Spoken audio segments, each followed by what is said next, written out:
আরেকটা টেবিল করো, ঠিক আছে? একবার টেবিলে দাও একবার নিচে দাও। না না টেবিলে নিচে ভালো হবে, নিচে ভালো হবে। না না আমি হেটা কইতাছি না। এইবারে যদি না তাহলে আর আমরা তোমরা দাও আর আরেকটা টেবিলে ওই এত বাসন কইতো না। সেটা কও না। আমাদের মন্দিরে প্রসাদ বিতরণ শুরু হয়ে গেছে।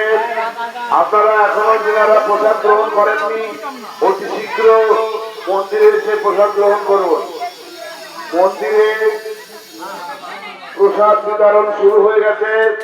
আপনারা এখনো যারা প্রসাদ গ্রহণ করেননি অতি শীঘ্র এসে প্রসাদ গ্রহণ করুন।